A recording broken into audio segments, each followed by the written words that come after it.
Welcome to These Are Good Days with Leanne Miller. And Matt Barris. Well, Matt. Yes, Leanne. I did a little trip recently with some girlfriends, my breakfast club. It's really part of my good day. Mm-hmm. But when we were on that little excursion, we went to antique shops, and now that's so fun. Doggone it.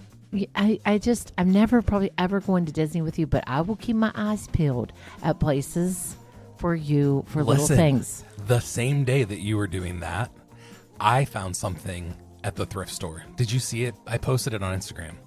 It's a record of the Pirates of the Caribbean. Yes, it's right there on the wall. The reddish, orangish with the pirate. I see it. It's an original record from the 70s from Disney. Okay. And I bought it for 50 cents. 53 cents with 53 cents. Okay, well, I bought... And I looked it up on eBay. And?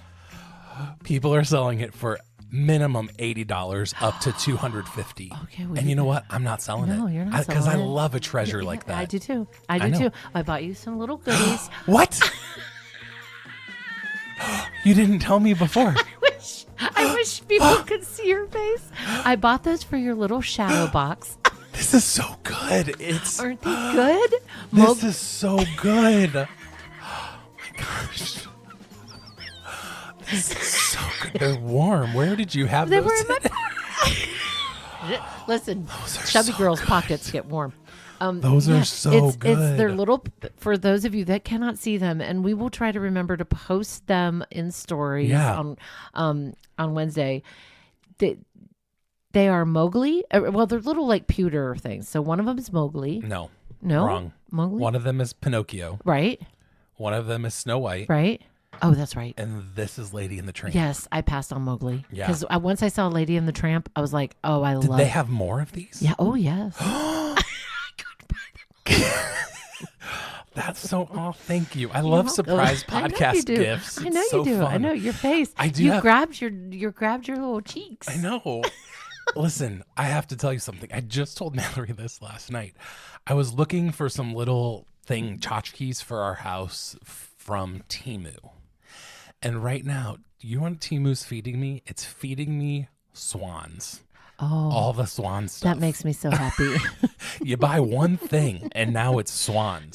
My swan moo-moo, you gotta love it. You love that moo-moo. I love that moo-moo. It's so funny. My good day was, do you have any more? What'd you do with your girlfriend? Okay, well, I'll just tell you my good day. Let me just encourage everybody out there that has little ones at home that you're like, it's me. I think this season might last for all my whole life. It doesn't.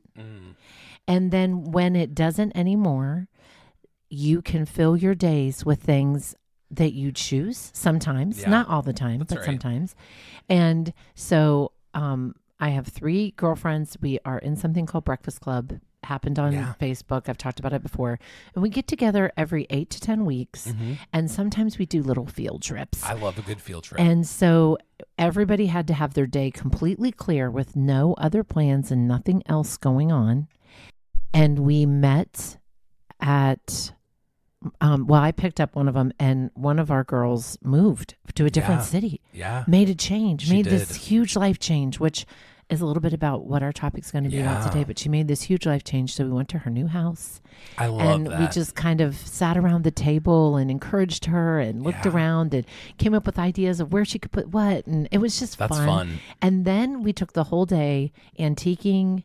We went to this adorable diner, and then we went to... What's the diner called? Samantha's. I've been there. It was delicious. Yeah, I've been there. It was so good. We had a wonderful meal there, and then we wrapped up the day at Milk and Honey with a hot fudge and peanut butter sauce sundae. Mm-hmm. And, it was just so lovely not to rush. Yeah. We didn't have to rush. Nobody had to be back for anything. We just took our time, and we got some really sweet treasures. Yeah, and all of your kids are out of school, aren't they? That's so fun. Yeah. Yeah.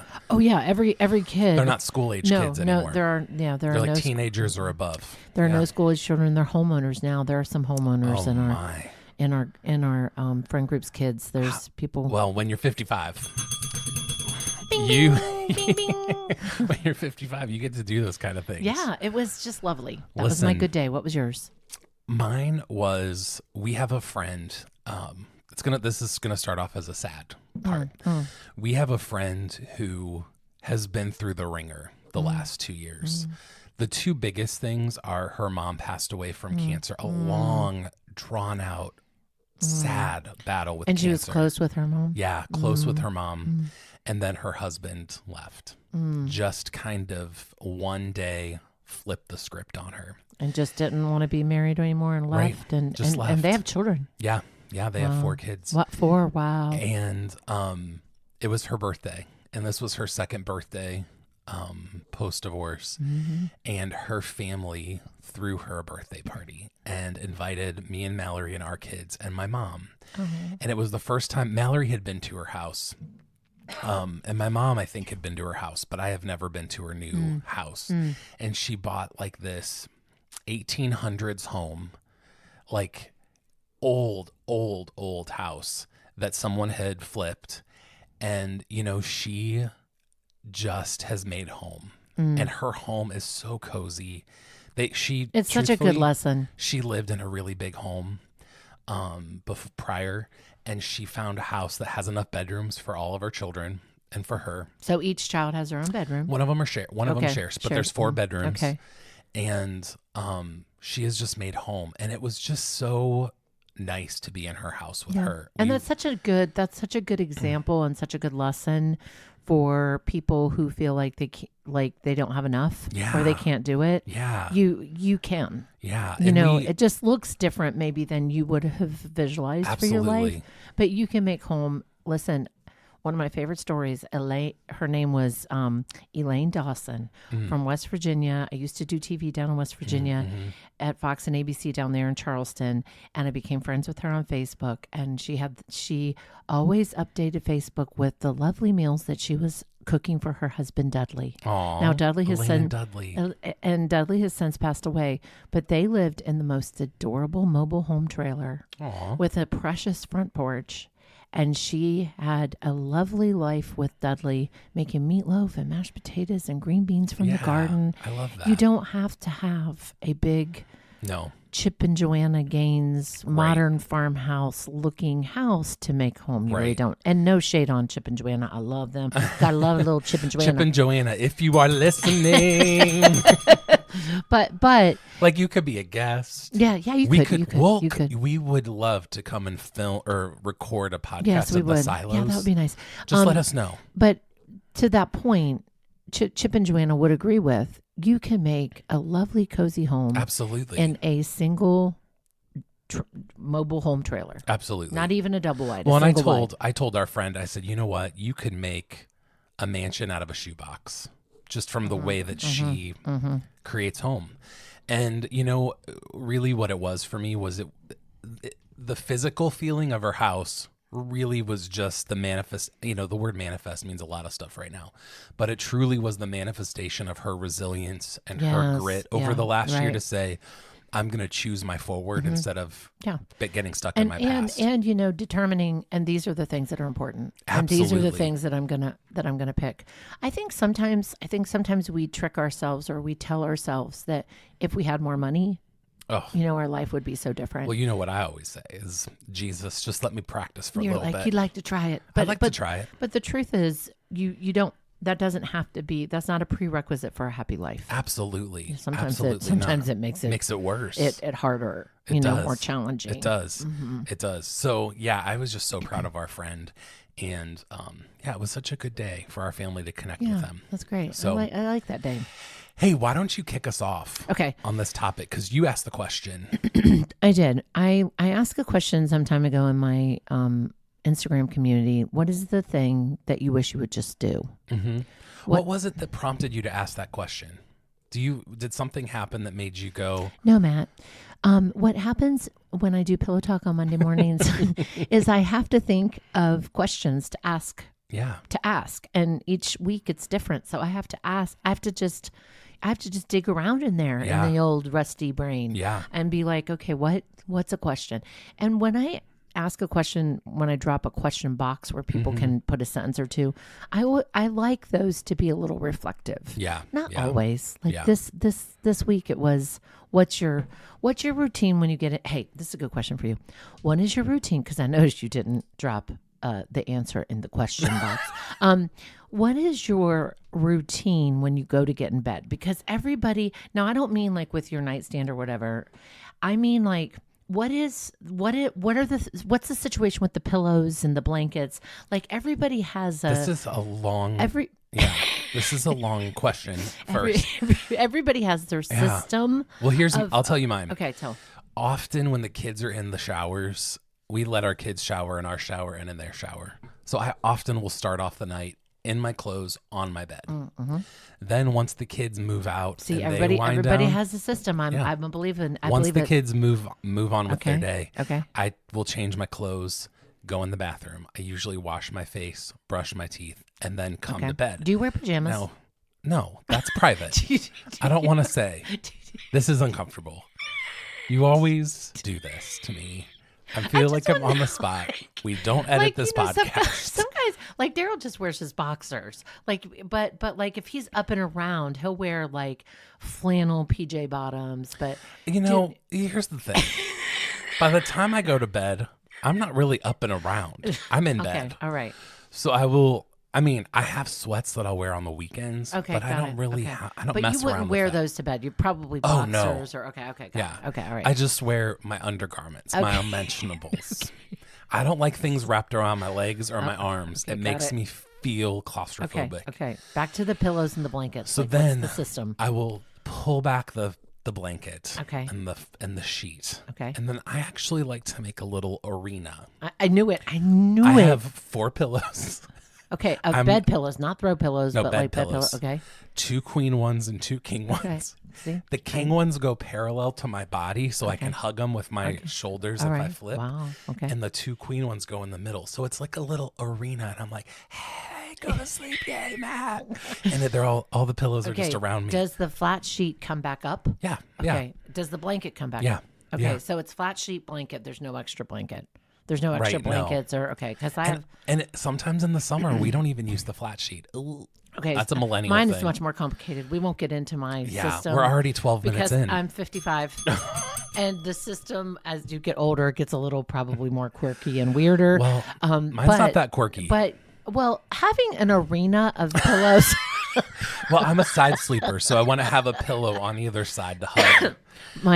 Our oldest son, his girlfriend says that he has another girlfriend and it's his body pillow. Oh my! Teddy just loves his body pillow. We had one of those when Mallory was pregnant, but it came in between us physically.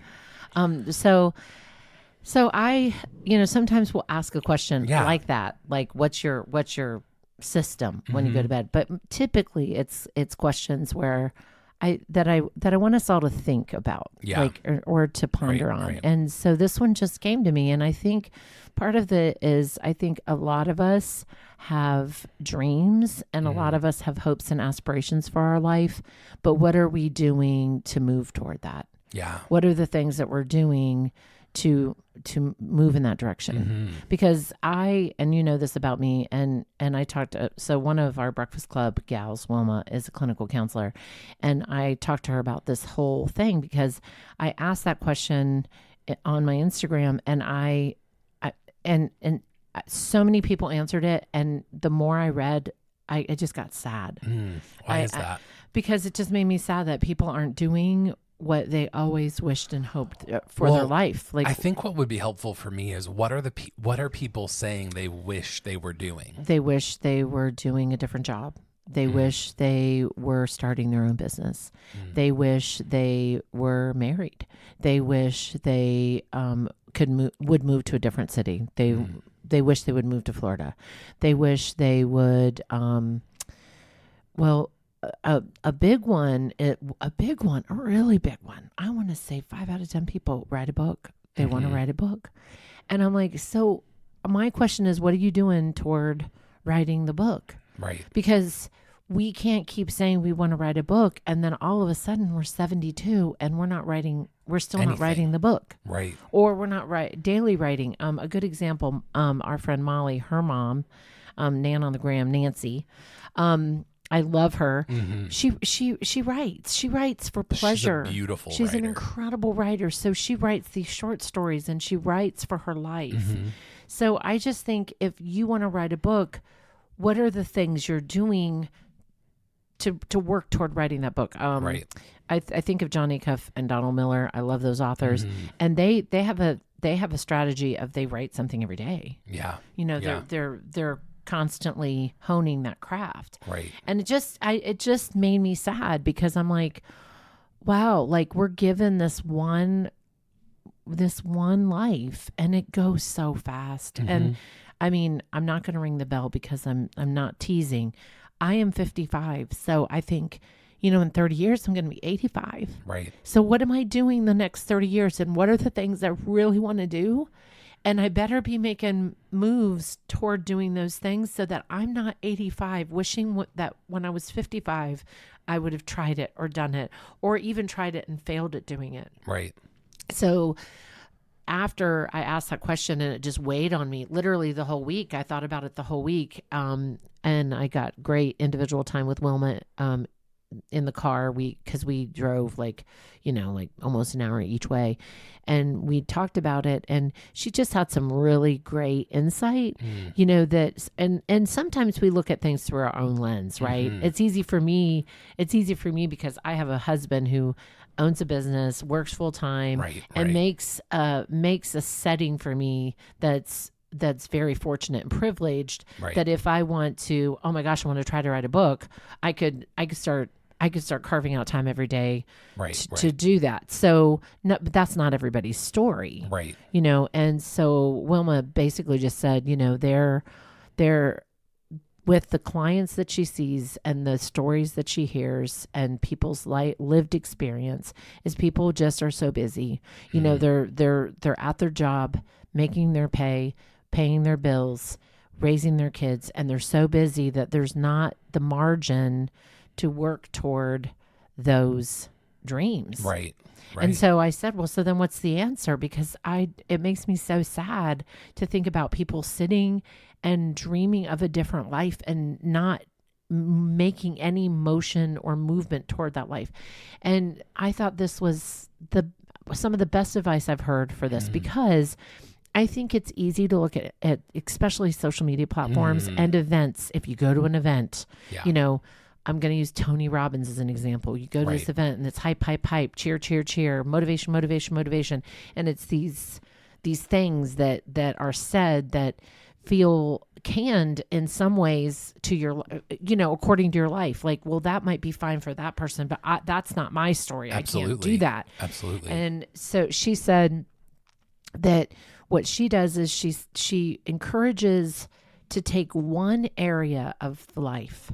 So if you are working full time, you're raising your kids, and you're like, the business that I want to start or the book I want to write requires more money than I have. Mm-hmm. And you're not even sure where all your money's going. Right. To make one decision that will affect all of your life for the good. So that one decision be, I'm going to meet with the guy that does the book work at our church. Mm-hmm. And I'm going to ask him if he will go over a budget or help me with a budget. Someone in your life, maybe it's a colleague that is great with numbers and budgeting, that you start making decisions that you can start putting that money back where you can start working toward that. Yeah. And then when you get a budget, it then spills over to help every other area of your life too. Right. And I just thought that was such good advice. If it's to get organized, so many people said to get organized. Well, that's interesting. I said for years, Matt, that I wanted to get my basement organized in Walnut Creek. You know that. You lived with us. But I didn't do anything different. So I can't sit and say I want to get more organized and then not do anything different than I'm doing. So when we moved to the farmhouse, I had a professional organizer reach out to me, Berta from New Every Morning. And she's like, hey, I would love to do a session with you if you'll just share me on your Instagram. And I'm like, done. And then I ended up hiring her to come back. And if you say to yourself, well, I can't really hire an organizer, I don't have the money or budget for that, hire her to come for 2 hours. Right. You know, hire her to come get you a jump to start. get you started. Because if we just say, I want to be more organized, and we don't make some shifts or changes to do something different, next year we'll be saying the same thing. Right. And another thing that Wilma said that I thought was so great, and then I know you have some things that are really great as far as what research you've done. She said, I encourage people to visualize, because often we don't, to visualize 10 years from now. So if you're 34 and you want to write a book, visualize that you're 44. And what is the conversation you want to be having with me if we've had this conversation? What is the conversation you want to be having when you're 44 about this topic? Mm-hmm.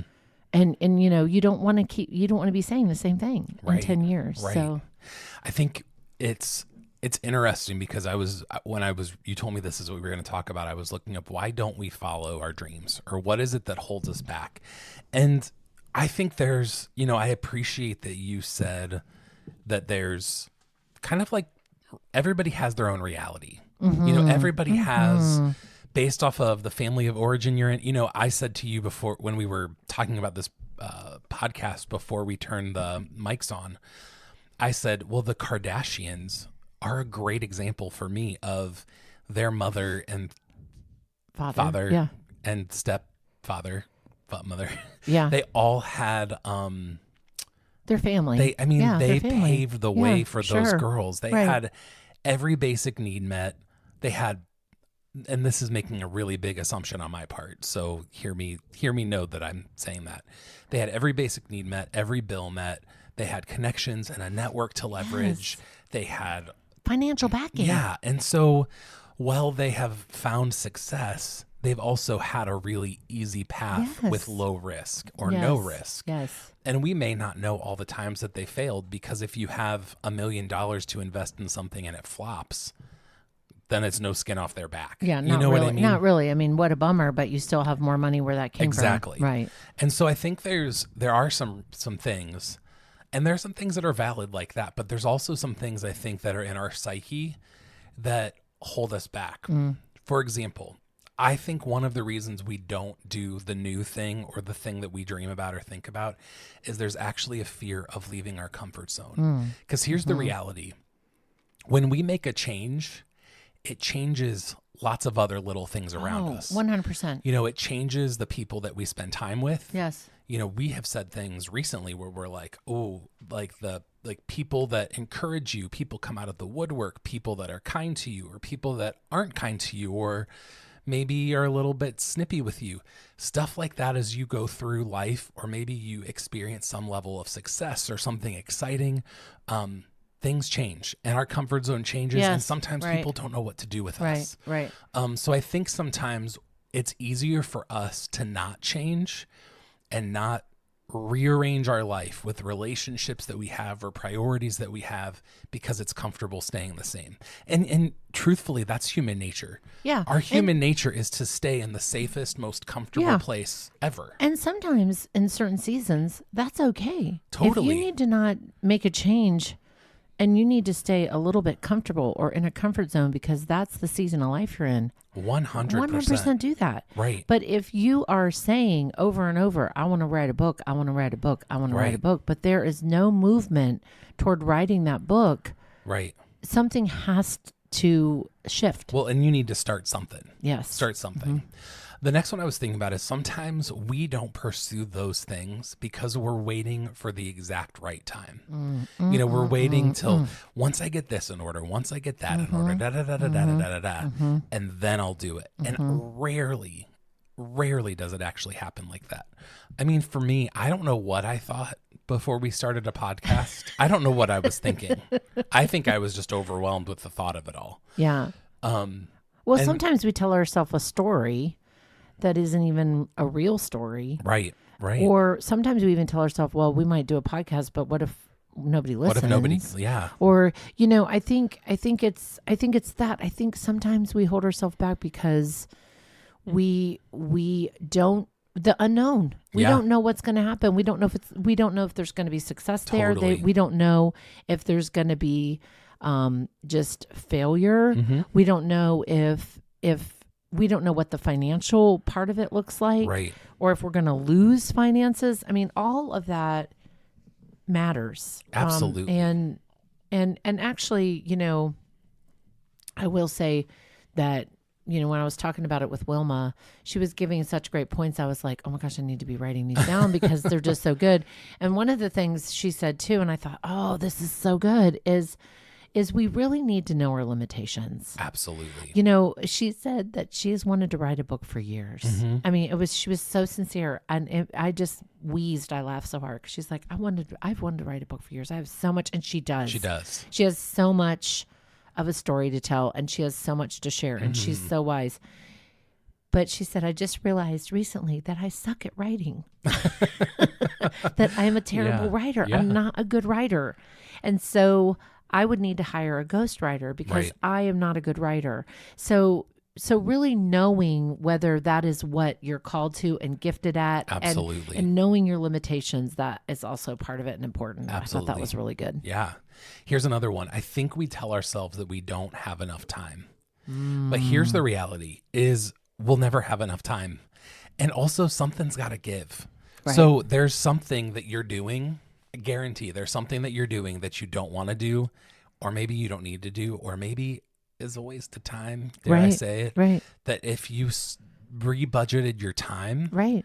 and looked at how many hours you have in a day and take out what you have to do and see what you have left, maybe there's something that you are doing that you don't have to do anymore. I think this is an interesting statistic. Right now in America, 30% of Americans under the age of 30, so 30% under 30 under 30, that feels like a catchy thing, have a side hustle going in addition to their normal job. That's so 30% of people under 30 have a side hustle. That shows that we're living in a different time. Absolutely. Because our parents would have never had a side hustle. No. Like especially the older school corporate world. Right. You right. did your corporate job and came home, mowed the lawn, and you died a little. Seriously. Part of it, honestly, part of the side hustle thing. Oh. And this is what I wrote next is part of the side hustle thing. It's finding those little things that give you passion. Yes. They might never pay the bills 100%, Yes. but they fuel something in you outside of your responsibilities and your corporate job or your day job. And so what it is for me is it's start something small and make time for it. Yeah, that's so good. if you love crocheting, do it. There's a teacher friend of mine that listens to the podcast. She recently started an Etsy store where she's making beautiful blankets for people. She will not quit her job. Well, I don't know if you're listening. I don't know your plan, but I at this stage, I very highly doubt she's going to quit her teaching job to make blankets full time. But that's where it starts. That's where it starts. Yeah. And I think a lot of people start like that. Well, and I love when I hear stories, and I know stories like this, where we know podcasts, or we've heard of podcasters who started a podcast, let's say 10 years ago. Mm-hmm. And after 5 years, they quit their job and they're now doing Right. podcast life full time. That's Right. what they do for their job. Right. I think that I think the whole side hustle mentality has opened up these incredible, exciting doors for people. Totally. Where they're doing something that they're passionate about, and then all of a sudden they're discovering, because they're passionate about it, it's opening other doors and other doors and other doors. And I think this could be its own podcast in its own right. But I think the generations that are starting side hustles are going, hey, guess what? I don't need to sell my soul to a corporation, Right. or I don't need to sell my soul for a paycheck. Right. I can go to work and I can do a good job at work, and I can do something else Right. that really fuels that part of me. Right. And I think we've given ourselves permission Yes. to say, hey, my work isn't my identity Yes. and it's not my Yep. life. Yep. And I also think that the World Wide Web has The interwebs. Yes, the interwebs has made it incredible for people. Absolutely. You know, you can open an Etsy shop and all of a sudden you're selling. I mean, we're selling merch for this podcast. That's which, right. by the way, I mean, if you need the link, let us know. We haven't really shared it much at all. But we're selling merchandise now, and it's all through the internet. It's amazing. You know, it's amazing. So I think that is opening up these just new doors that weren't there when our parents were. Right. And I think to that end, the internet has given us connections to people that we would have never been connected to. I think it can be just like with anything, it can be a blessing and a curse, right? So for me to be on Instagram and scrolling and seeing people doing these incredible things is so encouraging and so inspiring. But if I'm not careful, it can also stir up a little bit of jealousy and say, why them and not me? Right. And so I think with anything, it's a blessing and a curse. Here's another reason people don't do it is because we didn't succeed the first time. So think about this. We've all probably tried something to whatever degree, to whatever that we had to stop doing for whatever reason, you know. We've tried a business. Maybe we tried an Instagram. I remember my Instagram account, Teacher Mojo. Yes. I wouldn't say it failed, but I took things a different direction. Yes. See, I don't even want to say that I failed. We don't like that feeling. But I think because of past failures, I'll use that word unintentionally because I can't think of a better one. Because we didn't reach success the first time, I think sometimes we stop instead of going at it again or regrouping and going. Right. And when I was doing my research, I had to laugh because in the article I was reading, it had a little blurb about Walt Disney. I did not plan this. This is serendipitous, but this is so fascinating to me. Walt Disney started out in Marceline, Missouri. He was a paper boy. Then he worked as an editor for the newspaper, and he was let go of the newspaper. And in his notice, they wrote he had a lack of imagination. So Walt Disney was fired from a local hometown newspaper because he lacked imagination. And I think it's easy when we have an experience like that to go, well, I'm never putting myself out there again. I'm not trying. I'm not going to make the most imaginative place on earth. Right. And so I think sometimes because it didn't work the first time or the second time or the third time or the fourth time that we give up. And, you know, we've all heard the stories of people like Colonel Sanders, the Kentucky Fried Chicken guy. He didn't franchise till he was like 60 years old. Right. You know, all those stories. He failed a lot. A lot before then. Yeah. And so you hear those stories of people. Often we see the accolades and the celebrations, but we're not privy often to the failures. And so I think sometimes if we've put ourselves out there, let's say we want to speak somewhere or write a book. And let's say we posted something somewhere or we spoke somewhere and we didn't get the response that we wanted. And then it's easy to hang up on that and hang on to that and say, I'm never putting myself out again. Right. Well, how do you think you're going to get better or grow? You have to just keep going after it. Right. That's good. And here's the last one is I think sometimes we listen to the wrong voices. So sometimes, absolutely. Sometimes we just listen to the wrong voice. Sometimes there are people in our life who are not encouraging to us. You know, I talked about this a couple of weeks ago at our live event. My friend Eric is like the champion of cheering people on. And I think sometimes if we don't have people cheering us on or saying, try again or try it this way or maybe tweak this, you know, you were great at that with me. You're great at that with me. Sometimes you push me a little harder than maybe I want to be pushed. Well, yeah, the other day I was like, okay, we have to come up with the date of our next live event after the April event. And you were like, whoa. But I think sometimes when we're trying something new, it's really easy for people to come out of the woodwork and say, well, why are you doing that? Are you quitting your job now? That's weird. Why would you put yourself on the internet like that? Well, guess what? Those might not be the voices you need to hear. Right. Because if you're trying something new and you're trying uncharted territory that they haven't walked, maybe you need to find a new circle to encourage you. Well, you know, it's always shocking to me the number of people that discourage things that people love or are passionate about. It's like, why? Well, and I also think, no, you want to do it. Be ready. Know you want to That's do right. it, because that's one thing Wilma said when we were talking about this. She's like, "Here's the thing about you, Leanne. Once you decide to do it, that's go. it. I go." Yeah. And if people are like, saying things like that, like, so I mean, what is your podcast? Or they say it in a way that doesn't feel like supportive, or it kind of feels like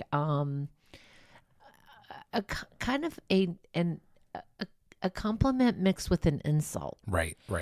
And I just let it go, because I'm 55. well, and I'm doing it. I'm doing Yeah. it. I'm trying, and I'm doing it. And at that point, once I've made up my mind, there's not a comment like that that's going to make me go, "Oh, you know what? Let's close up shop. Right. Put my microphone back in the box." I think you have to really know it's the direction you want to go. Well, You have and to I love be that sure. about you. You have to be sure. Yeah. Be sure. I think that's something, truthfully, I'm still working on at 38. I'm still learning that it doesn't matter what people think.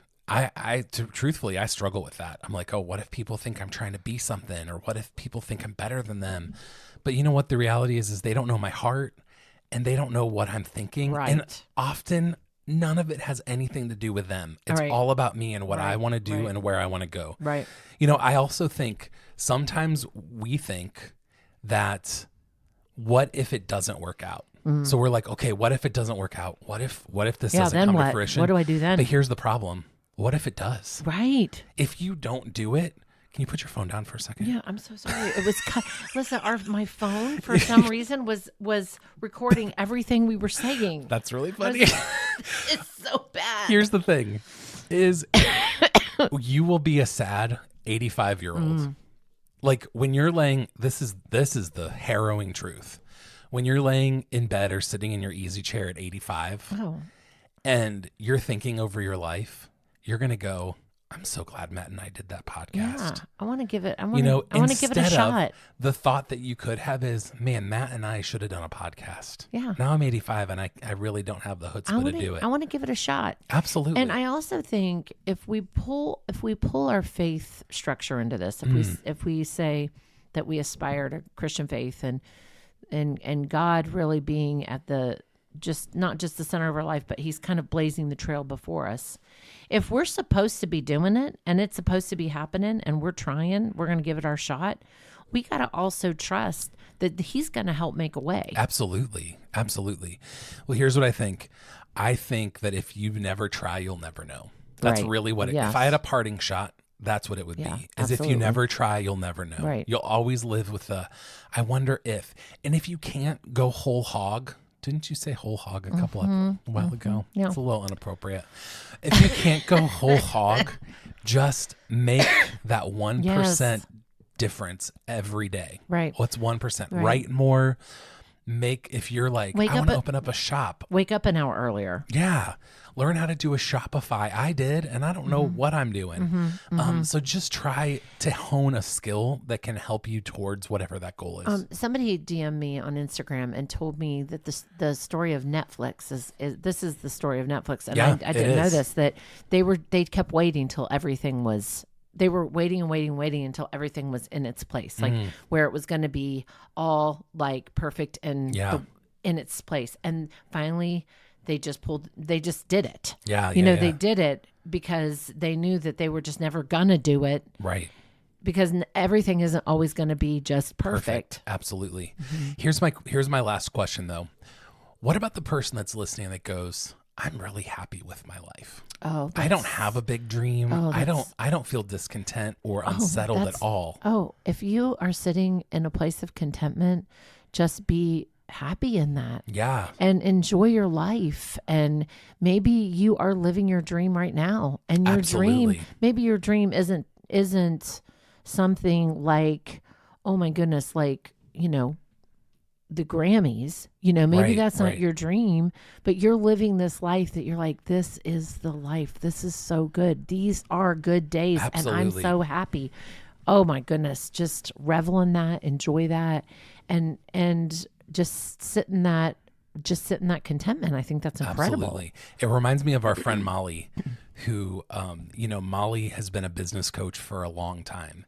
And in the business world culture, it's hustle, hustle, hustle, grow, grow, grow, more, more, more. And I love Molly's message is Molly is all about building a soft business, growing at a pace that's sustainable for you, where you are still in control of your life. You can still manage your life. It's not overwhelming, and you're not all about hustle culture. And it's cultivating a beautiful, one thing she says that I love is cultivating a beautiful life offline that you, as well as online. Absolutely. To also have that beautiful life offline. Absolutely. And I think that sometimes that's the danger of social media is like this, like, you can do it. Go, go, go.